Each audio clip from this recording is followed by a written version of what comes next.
Madame, Monsieur, bonsoir. Les titres de ce mardi 21 octobre.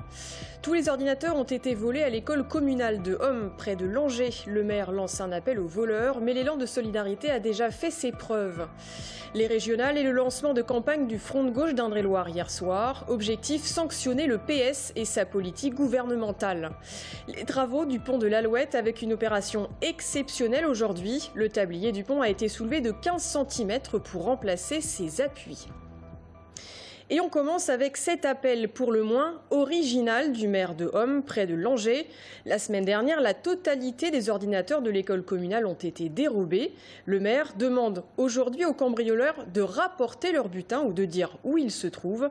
En attendant, la solidarité s'organise. 3 ordinateurs ont déjà été donnés à la commune par une société d'informatique de Jouer-les-Tours. Romain Delville.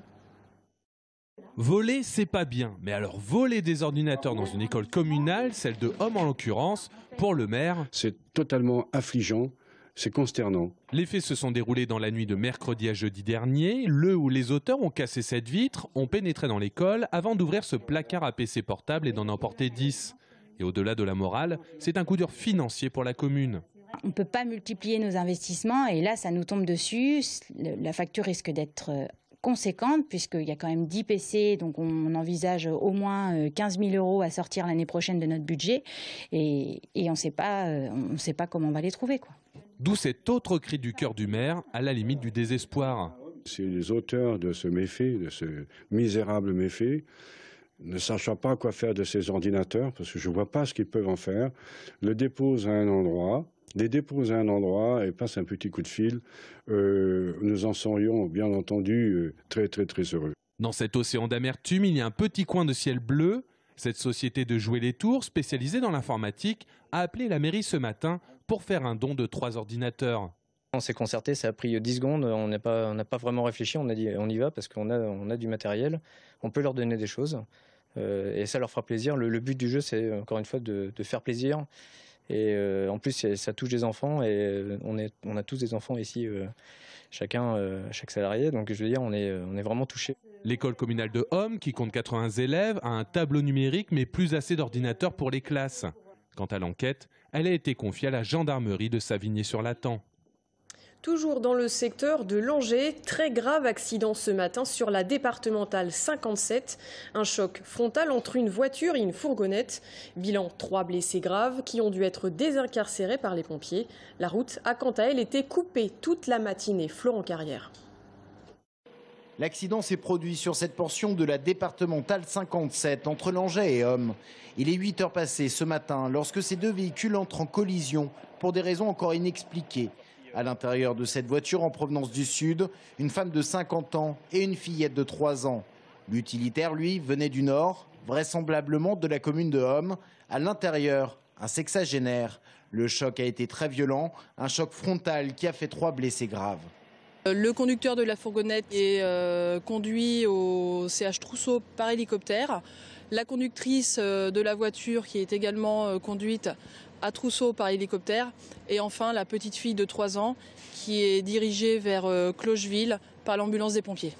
Un choc violent et des pompiers qui ont dû désincarcérer les 3 victimes. Il leur a fallu plus d'1 heure pour les extraire de leur habitacle. L'accident aura mobilisé plus de 20 pompiers, infirmiers et médecins, sans compter les forces de l'ordre qui ont ouvert une enquête pour en déterminer les causes. Cette route départementale, en plein bois, est réputée dangereuse. Elle roule assez vite. Et je pense que c'est ce qu'il y a eu. Peut-être aussi qu'il y a pu avoir, à un moment ou à un autre, un moment d'inattention. Et c'est souvent des moments d'inattention qui font des accidents graves. Une départementale qui a été fermée ce matin. Le temps pour les équipes de secours d'intervenir. Une déviation a dû être mise en place. À cette semaine des régionales, lancement de campagne du Front de gauche d'Indre-et-Loire hier soir. Cela se passait au siège du Parti communiste, le PC qui devra se passer de son principal allié, le parti de gauche de Jean-Luc Mélenchon, qui a lui décidé de ne pas participer aux élections. Objectif pour ces régionales donc, rejeter la politique gouvernementale, même si un rassemblement avec le PS au deuxième tour est d'ores et déjà envisagé. Florent Carrière. Il faudra aller jusqu'au dernier jour. Parce qu'il va se passer des choses. La campagne est lancée du côté du Front de gauche. Une gauche radicale qui a dû renoncer à l'alliance avec les Verts dès le premier tour. La porte reste toutefois encore ouverte. Mais c'est bien le même message qui est envoyé aux électeurs pour ce premier tour.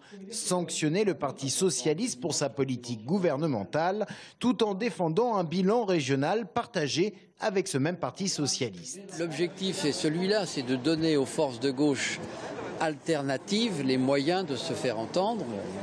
On est face parfois à un parti socialiste avec quelques problèmes de réception de la réalité. Donc moi je me bagarre pour que le score de notre liste devienne un score à 2 chiffres.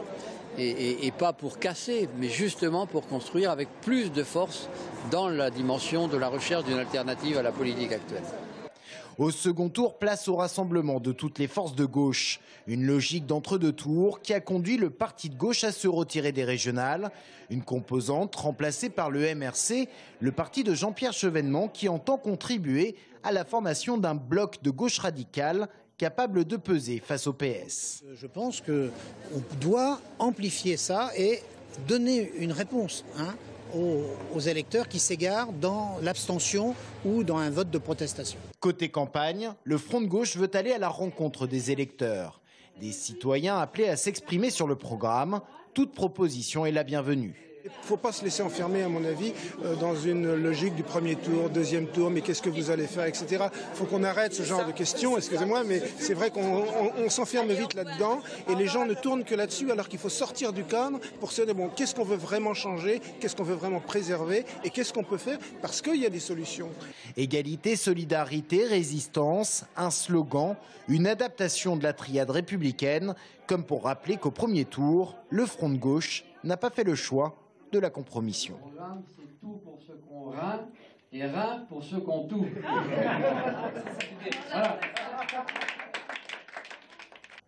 Opération exceptionnelle aujourd'hui, c'était à Tours Sud, sur le chantier du carrefour de l'Alouette.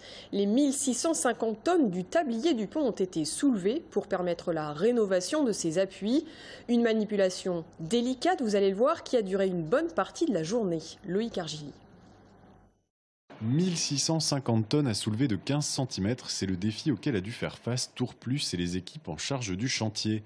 Un tronçon d'une longueur de 75 mètres, littéralement soulevé par 48 vérins hydrauliques. Le tout sans que la circulation sous le pont ne soit affectée. Alors là, on va le soulever de 15 cm pour changer l'ensemble des appuis, à la fois sur les piles et à la fois les 2 appuis d'extrémité. Ça va être très progressif, tous les vérins vont se lever en même temps. Lever les vérins simultanément, c'est la grande difficulté de cette manœuvre, car le moindre écart d'1 centimètre pourrait provoquer la rupture de l'édifice. Un chantier préparé avec minutie par les différents partenaires. Aujourd'hui, c'est le travail de 2-3 mois de préparation pour pouvoir lever le tablier. Un chantier qui aura coûté près de 1 237 000 €. Le tablier du pont devrait rester en suspension jusqu'à la fin du mois de décembre. Fin des travaux prévus fin mars, début avril. On ouvre notre page sport avec tout d'abord l'Open de tennis féminin de Touraine à jouer les tours. Avec cette année en lice 2 stars internationales. D'abord Patty Schneider qui s'est fait sortir malheureusement dès le premier tour.